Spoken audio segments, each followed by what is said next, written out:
Hi everyone, welcome to Social Impact Speech Workshop. So today we will focus on lesson 8 and we'll talk about practice methods before the speech contest. So remember last time we talked about practicing as often as possible to improve your memorization. So today our goals are to learn effective practice methods to improve confidence and delivery. So if you build up a step-by-step practice routine, it will help you to make your speech more natural when you deliver it during the contest. So first of all, let's review the memorization techniques that we talked about last time. We talked about chunking, so breaking the speech into smaller sections for easier memorization.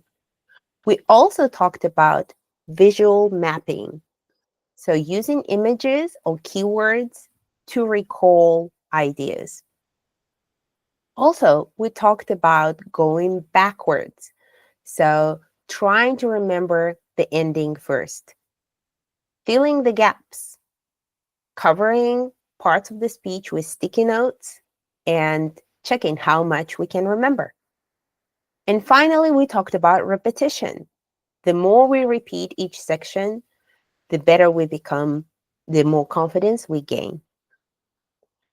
And so today, first of all, let's think about practice routine, how we can make, well, the important thing to know is that memorization is foundation, like the key basic concept of practice. However, like actual practice takes your speech to the next level. So if you develop a routine, it will feel more natural each time you speak. Like imagine like you brushing your teeth in the morning. Like every morning you wake up, you brush your teeth. You don't think about it too much. You don't feel nervous. Oh my God, I have to brush my teeth. No, right? It's a natural thing. Why? Because you did it so many times and you have experience brushing your teeth for many years, right? So the same thing about speech, like if you practice it a lot and kind of becomes a habit or a routine, a part of your daily life, if you have to do it in front of many people, you will not be so nervous. So that's our ultimate goal, to be less nervous during the contest and to create a step-by-step practice routine so it will make it possible. So first method that I'd like to talk about is chunking again. But in this case, I want you to imagine chunking for practice. So it means separating into smaller pieces. So divide your speech into smaller pieces and practice small chunk, like each chunk at a time. And then combine them. So it's not just about memorizing, it's also like you can practice chunking with eye contact, with gestures. So the key point here is that you practice a little first and then you combine and make it whole. So, or you can make them bigger gradually and then put the big pieces together. So it's a very important to take a break after each chunk.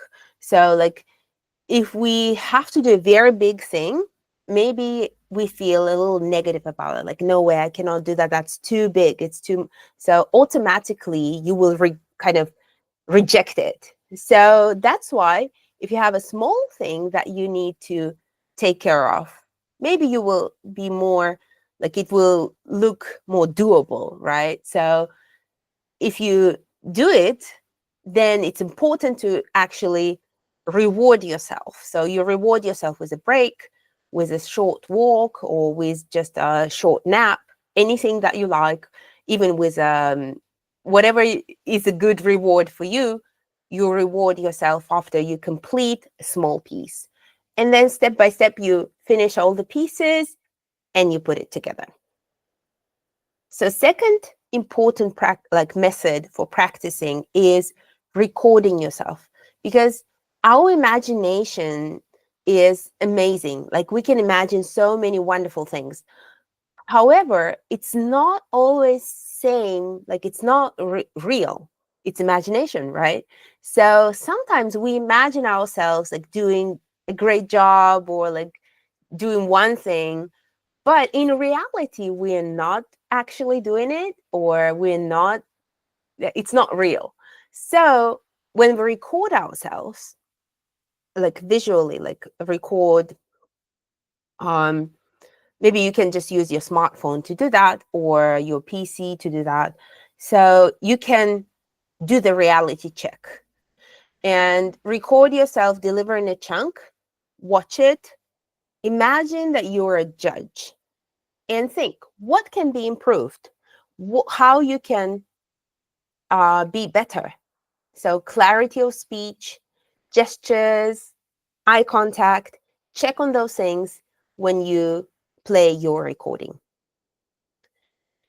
And the third method is practicing with an audience. It's very important, like that you imagine a big audience, or you practice in front of a family member, a friend, a pet, even a mirror, even a teddy bear. So, but important thing is that you are not doing it by yourself, you're doing it with someone else, right?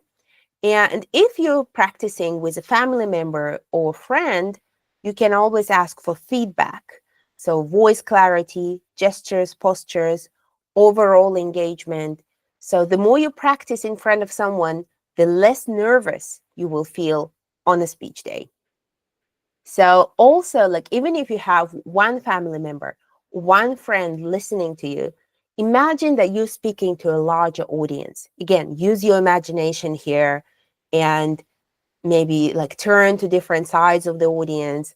Try to imagine the audience is large. Fourth point that I'd like to make today, the fourth method, is practice timing. Again, our imagination is a fantastic thing, but it doesn't always match the reality. And the same thing goes with time. So we imagine that we're speaking for a short time, but in reality, it's long. Or opposite, like we're really getting like engaged into our speech. We keep on talking. We think it was a short time, but in reality, it was actually very long. So important thing is always keep time. Like how many minutes, how many seconds it took you to deliver this particular chunk. So also it's important to slow down. Like you can also, like when you keep the time, you can focus on on your pace as well, like which parts you need to slow down for, which parts you need to emphasize. So it's always a good idea to practice with a stopwatch or timer, and to make sure you know how much time you spend on which part of your speech. So for extra tips, well, first of all, as I mentioned before, it's not an extra tip, it's a main tip, I think. So create a routine. So I talked about practicing, repeating every day. So, and it's also a good idea to practice at the same time of the day. So let's say if you practice delivering before you go to bed, so you always go to bed at the same time and you always practice at the same time. So it kind of becomes a habit. Remember, like when I talked about brushing our teeth, same thing. So it kind of, you don't think about it too much. So it becomes natural. It becomes a part of you. And that's very important because it will make you less nervous during the contest. Also, simulate means kind of create an artificial copy. So simulate the speech environment. Stand up, because you will be standing up when you're delivering. Use a microphone, like even if it's a pen, imagine that your pen is your microphone and speak into it. Imagine the audience. So try to create the environment as much as possible.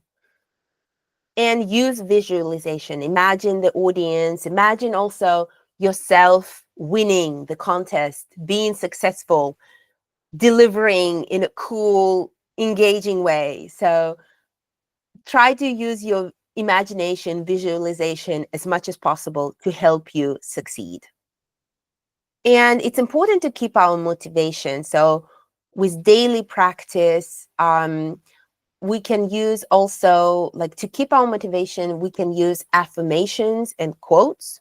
So what you can do is you can read one affirmation to yourself every day. You can copy your favorite one and paste it on your refrigerator door, or you can share the affirmations and quotes that you like with your peers. And what is an affirmation? That's an important question. So, affirmation means strong words that you can say to yourself or others to encourage yourself and others. So they can be very, very simple, but if you put them into a place where you can see often, like I said, refrigerator door or your bathroom door, so somewhere that you pass every day, or you just read them to yourself every day, it kind of sticks into your mind, right? It gets stuck there. So, and it can actually help you become stronger and keep your motivation. So you don't have to remember all of them. Choose one that you feel is good, like it actually matches your feeling at that particular time. So, for example, you can use affirmations like this: I can do this. My speech will inspire others. So when you say this to yourself, you actually feel stronger and you feel that you can inspire others. Every time I practice, I improve and grow stronger. I believe in my ideas and they're worth sharing. I speak with clarity, passion, and purpose. Mistakes are opportunities to learn and get better. I need this one. Yeah, I always kind of tend to bully myself when I make a mistake. So yeah, I'll put this one on my refrigerator door. I'm prepared and I trust in my ability to succeed.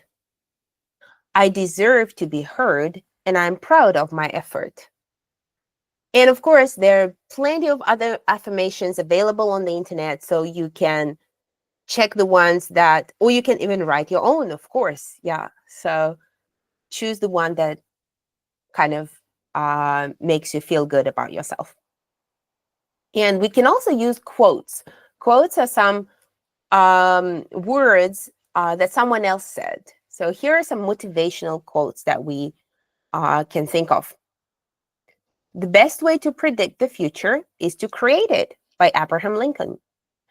Believe you can and you're halfway there, by Theodore Roosevelt. It always seems impossible until it's done, Nelson Mandela. The key to success is to focus on goals, not obstacles, unknown person.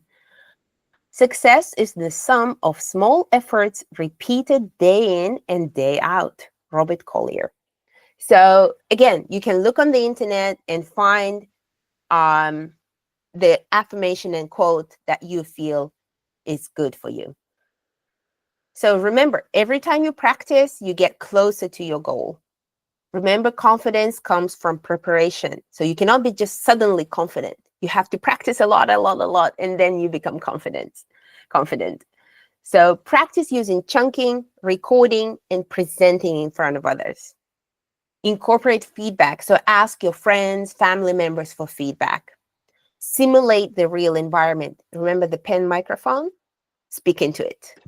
And pick a small part of your speech and practice just for a short time, but repeat every day so you make a habit. And most importantly, believe in yourself. So for the workbook task, try to think of good way to encourage yourself to practice. So check online for positive affirmations and quotes and copy the one that you like into your workbook. Of course, you can copy the ones that are in this lesson as well. So thank you very much for watching, and I look forward to seeing you in the next video. Take care.